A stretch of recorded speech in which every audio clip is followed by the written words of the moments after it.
สบายดีFCมื้อนี้สิพามายามหุ้มเนาะตามห้วยตามห้องไปสิแล้วนี่แหละนี่จุดดำๆเลยเพิ่นนั่นเอาแยงเขียวใส่อยู่พื้นมันแล้วก็ยกขึ้นมาป่ามันจะอยู่ค้างอยู่ในหั่นมาติดตามเบิ่งนำกันพี่น้องสิได้หำด่างบ่เลยสิได้กินมื้อนี้เนาะนี่แหละบรรยากาศเพิ่นเฮ็ดไว้ในนี้สายห้วยก็สิบ่มีป่าใหญ่ดอกพี่น้องเพราะว่าน้ำมันจะขาดวังแล้วนี่บรรยากาศหมายธรรมชาติจะนำมาเบิ่งผลงานนำกันพี่น้องวิธีเศร้าบ้านการหาป่าแบบวิธีเศร้าบ้านเอาน้ำห้วยมายามเอ้ยเพิ่นก็ได้ทุกทรมานบัดผัวพัดนั่งจิกเกิลอยู่เทิงหมดนะโคตรซ่านผัวห้านั่นก็ได้เวียกนักเวียกนาแล้วเมียเฮ็ดเพิ่นเว้าสะอ่อนอยู่ผัวแบบนั้นน่ะเอาขึ้นไปอีกที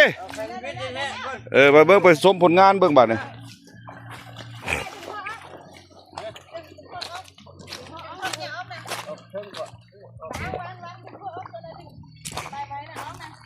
ดึงขี้เหงื่อออก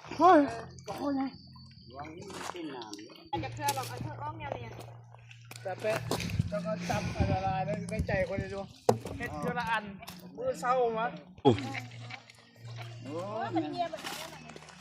มันขาดปะปูกับตำหุ้งอ่ะเอามาเอานี่ได้อยู่ดอกโอ้เก็บใส่เอานี่ปลาลาดนะเอาแม่บ่ถ่าไปจับมันดอกเอาคู่นะเงียงใส่เวียงนี่มื่นเลยกระปูอีปลาเอาคู่นั้นมาเดี๋ยวสักคู่เลยใส่น้ำกันเลยบ่ได้เว้ยมันยากใจกัดมือโอ้นี่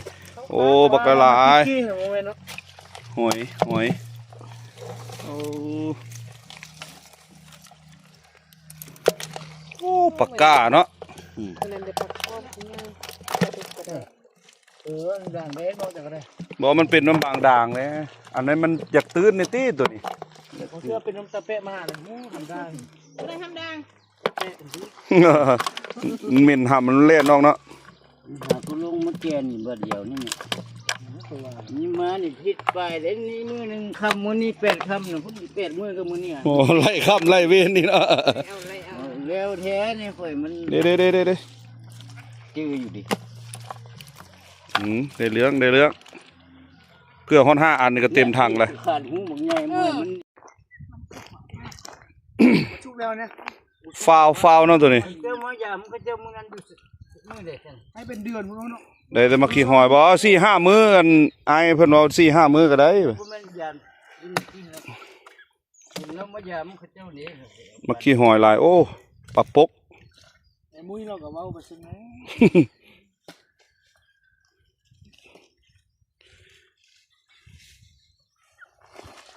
ผิดหวังเนาะตัวนี้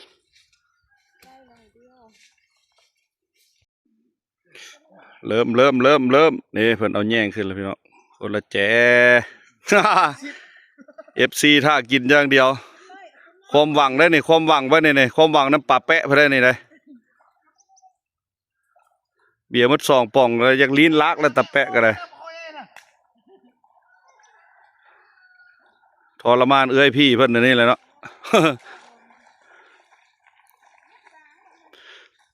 คันมีป่ามันก็รับเลยเนาะเก็บขี้เหนียวออกก้อนบาทเนี่ยเลยเบิ่งผลงานโอ้ปูนาตาเปเด้โอ้ปลาดุกปลาละปลาดุกปลาดุกโอ้ปลาดุกบักงามๆเลยพวกใส่เอฟเลยมีคำว่าป่นเด้ปอกระปูเจ้าจะเฮ็ดได้ตะแปะย่าได้วันนี้ได้กินแล้วเบิดมือแล้วไม่นะทับนะเอามือจับเลยเจ้าจานนี่ก่อนเอามือจับเลยนี่ตบเลยกันแล้วเจ้าเครือกเวียกลาเนี่ย ตกหูมันแม่ เอาเถอะ โอ้ถือว่าใหญ่สุดแล้วเนาะปลาลาดได้ซะ อันนี้ เอาเบื้องนั้นเข้ามาเดี๋ยวปู่เอากันนะเอาพามาเข้ามานะ ปุ๊บปับปุ๊บปับเหม็นเมาเบียร์เพราะจังไวบัดนั้นน่ะ ไหวเนาะ กินเบียร์น้ำป่องเนี่ยเมาละ โอ้ยงมไข่เถอะ ปู่เอาปังล้ำจะหมดนะเอาพาง เข้ามาม ไหม ไข่วันนี้เนี่ย ไงที่ตีนอยู่นะปู่ปู่เนาะหัวไหม บ้านเพื่อนงมอยู่ขี้ต้มพุ่น นั่นน่ะ ร่วมกัน ทันแล้ว ปูหลายนั่นน่ะโอ้พอดีไซส์นี่ซ้ำใส่ตำบักหุ่งแล้วหลายๆน้อยๆนี่ ดองเส้นน้ำ เอา ผึ้ ไม่ ง ห่วยยังไง ไว้จะทิศหนึ่ง น้อย ครับ ก็อันนี้ โอ้ผลงานกระปูล้วน ปลาดุกด้วยเส้นลาบเด้อ คนงาน ๆตัวเดียว เกียร์ ลาบห้วยเทียนเป็นลาบแบบลาบปลาเค็งเนี่ยปลาดุก นี่ แต่เบิ้งมือนี้ใครมือนี้ตายต้อง ตำเกลือ เปียง เข้าไปบุตรี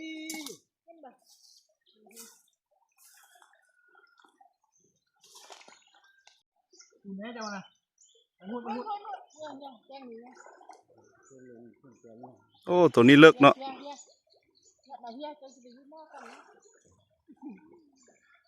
คันเต็นออกแล้วแม่นโอกแล้วนี่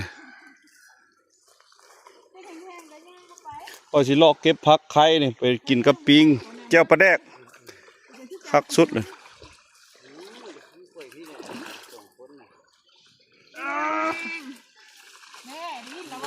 นี่คันมีมันดีนแล้วนะคันมีนะอันนี้ดึงขึ้นมามิดอิมซิมก็จะฆ่าก็ ดึงมาเลยไปบ่ไหวแล้ว 1 2กับแม่เอ้า ได้แล้วสิได้แล้วเอาก่อนเอานี่เอาก่อน โอ้มันเป็นถุงเลยเด้อันนี้ก็เลยเนาะ เอาวางก่อนที่จะวาง เอาขี้เหนียวเอาก่อนเอาขี้เหนียวเอาก่อนเก็บผักไข่พี่กับปิงนี่คักสุดแจ่วปลาแดกโอ้ยยอดได้ผลึกหลายอุ้ยแซ่บเวอร์แท้ๆแซ่บเวอร์แท้ๆ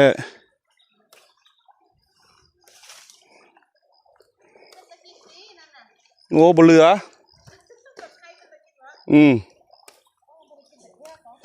ถ้าเบิ่งตามแจ่วปลาแดกเรียบร้อยแล้วแหละนี่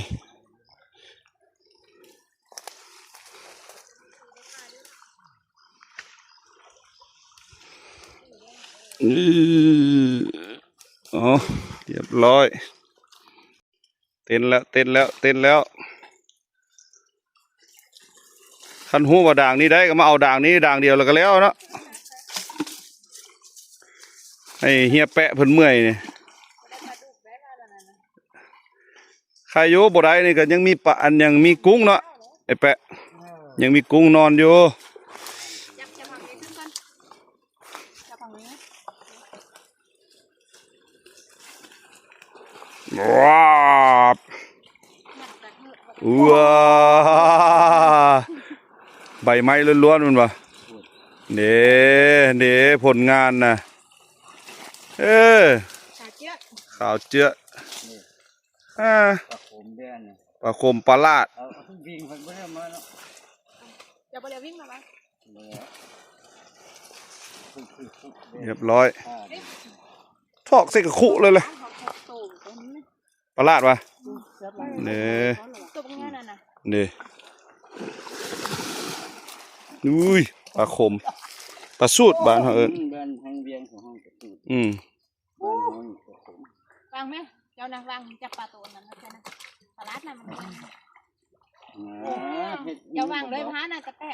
จะวางพาเลยว ายปลาลาด ไม่ปลาร้านนะบ่ 1 ตัวแล้ว 5,000งับเบียร์เหมือนผู้เดียวสิ โอ้ 5,000จมตู้ อาจารย์ เย็นดีครับไป มันจะเจ็บมันจะเซฟเลยกระบอกไปกระบอกปลาบอกตัวกลมๆนั่นปลากระบอกกระบอก นั่นแหละ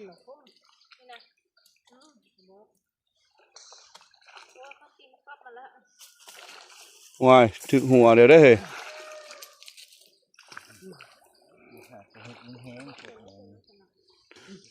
ธรรมชาติล้วนๆ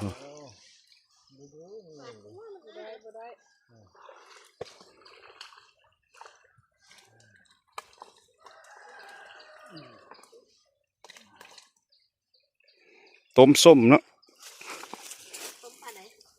ปลาลาดนะบ่เฮ็ดผัดเผ็ดก็แซ่บเดี๋ยวสิจัดการให้เนาะ พ่อบ่ได้มื้อนั้นเด็กก็พ่อก็ มานี่มือที่เป็นนี่ นั่นนะเอาจะได้ไปชมผลงานซะบาดนี่ นั่งลงนั่ง เอาจะได้ชมผลงาน เอาเคลียร์ค่อยสิเอาหน่อยอ่ะ ผลงานเย้ได้ปิ้งปลาสูตรปลากาปลาบรูอีปูโอ้ปลาละนี่ ไปมุกด้วยสา อีปูลายขึ้นน่ะ3-4จี้เนาะ แล้วสิย่างมาเฮ็ดย่างหันเขาก็ได้ไม่อยู่ตายเขายังบ่ไปไปบอก นี่ มานี่ตั้งทางบอกแกมีทุกวัน ทอนไปทอนมาก็หลายเติบเนาะเห็นบ่ แกจะท โอ้หอยจูบบ่อยากตุ้ยไปเลยเนาะ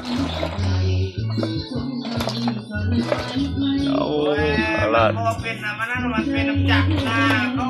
เรื่องมันนะเพราะมันมาเป็นอย่าง